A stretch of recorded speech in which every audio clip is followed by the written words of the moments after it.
Hey all, Tony Bing here. Hello and welcome to my True Comrade Colossus endgame build for Marvel Heroes Omega for PlayStation 4 and Xbox One. Now, as the name suggests and also the visuals on screen would give away, this is a summon heavy build and it's really a whole lot of fun. It's nice and easy to use and you can pump out a whole lot of damage whilst you're fighting alongside your trusty X-Men. Now, what we will cover to showcase the build is the skills, talents, synergies, infinity point allocation, that's the first 100 points.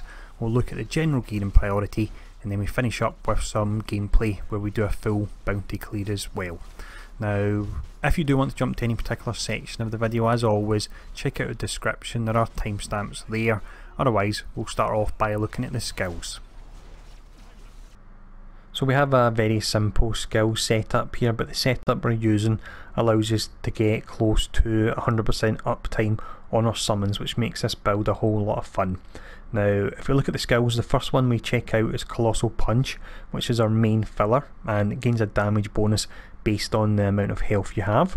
Now, if you need the extra survivability, you can use Steel Punch because that offers health on hit, a whopping 1120.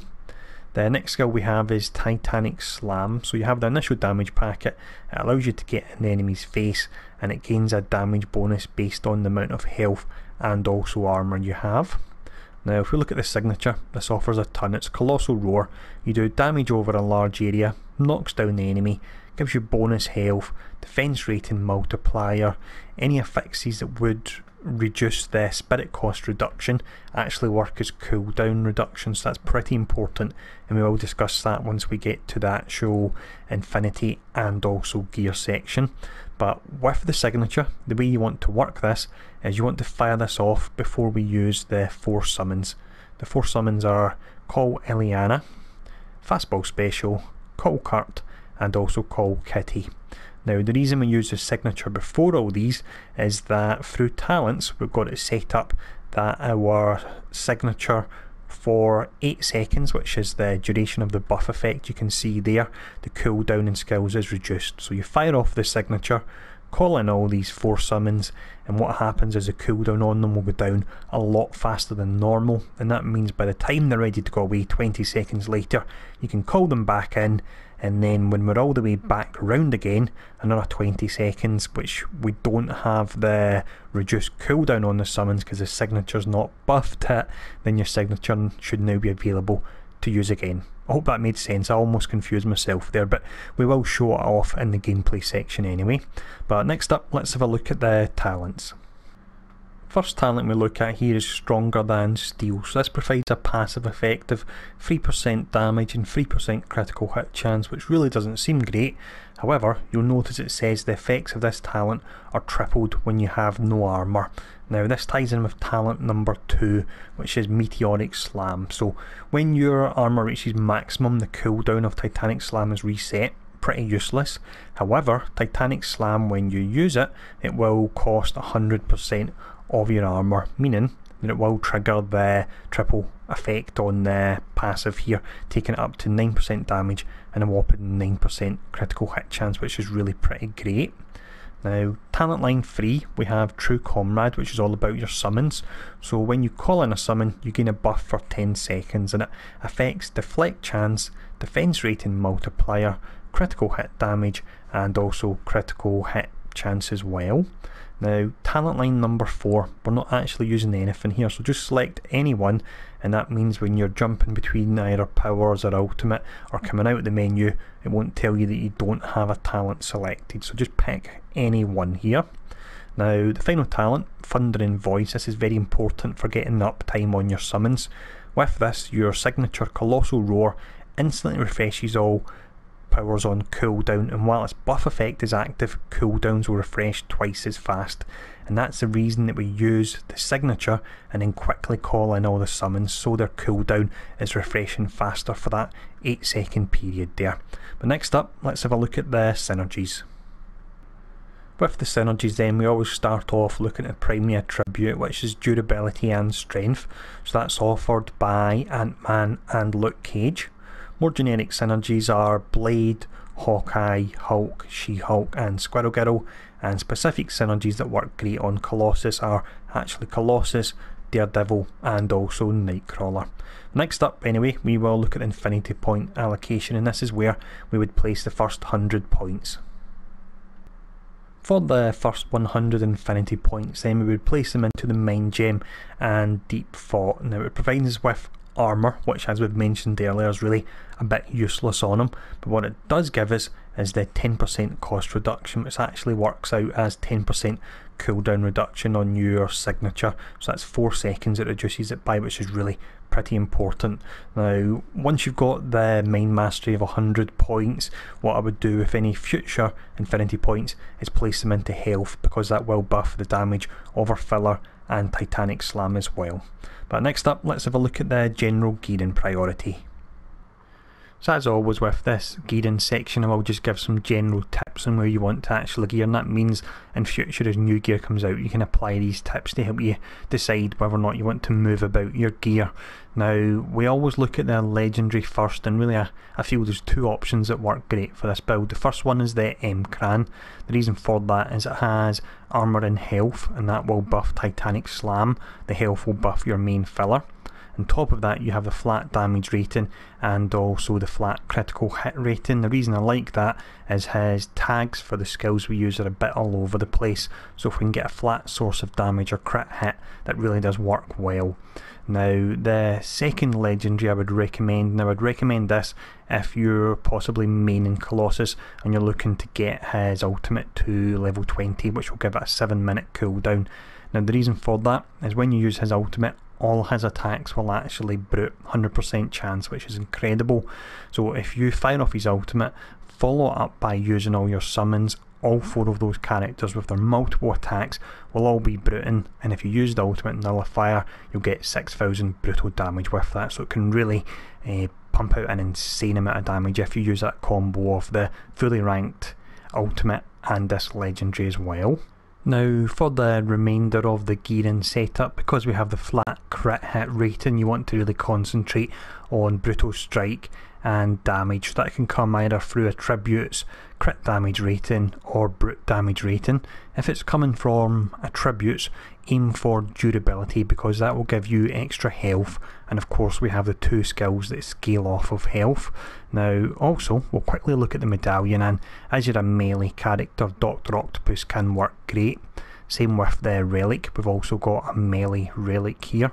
Now other things you need to be wary of with this build, one of them, the big ones, is make sure that you don't have any item or affixes that restores armour on hit, because we have the talent that requires us to have 0 armour in order to get the 3% damage and crit rating multiplied, so it's very important you don't get that. That can generally show up on your slots 1 to 5 as procs, it can be on your catalyst, it can even be on artifacts as well. Now on the subject of artifacts, when you do eventually get cosmic artifacts, what you want to look out for is the 15% resource cost reduction, so that will turn out as a cooldown reduction on your signature, and also look out for the reduction on your signature cooldown as well. That will really help you manage the summons to make sure it's nice and easy to get the 100% uptime on them.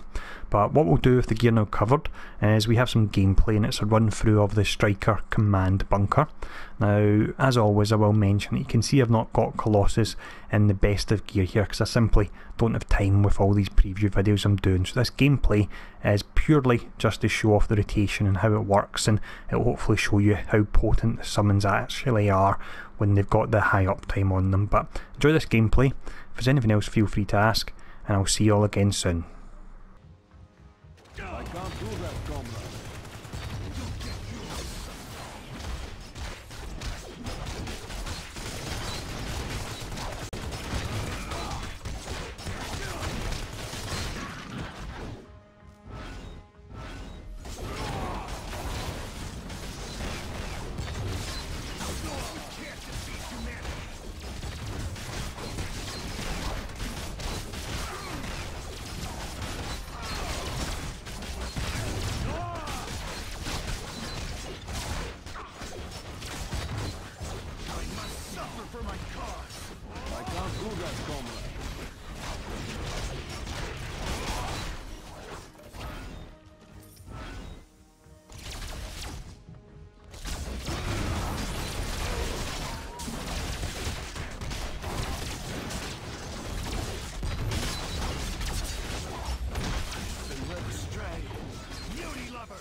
can't do that, Comrade.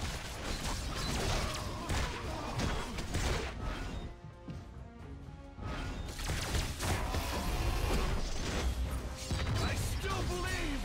I forget my strength.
Your plans cannot harm me.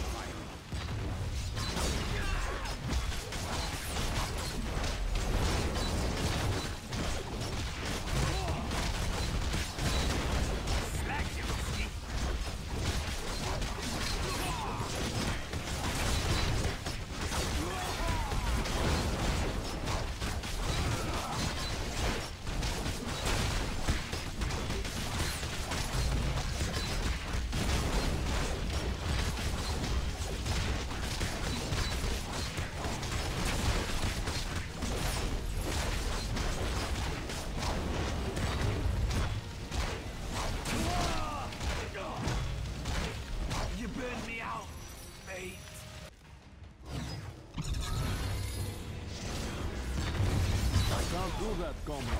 The world has no room for your hatred, Magneto.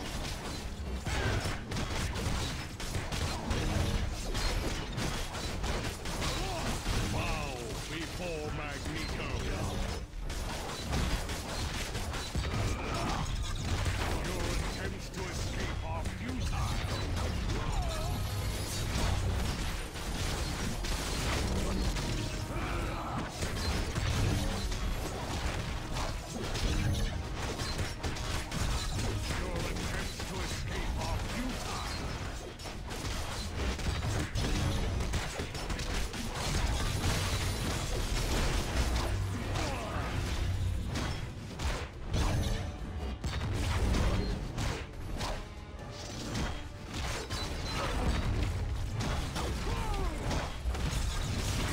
This battle for the war.